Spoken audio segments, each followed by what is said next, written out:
تر إلى الذين أوتوا نصيبا من الكتاب يدعون إلى كتاب الله ليحكم بينهم ثم يتولى فريق منهم وهم معرضون ذلك بأنهم قالوا لن تمسنا النار إلا أياما معدودات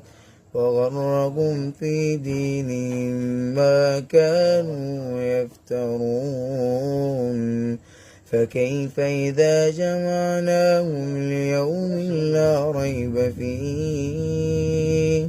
ووفيت كل نفس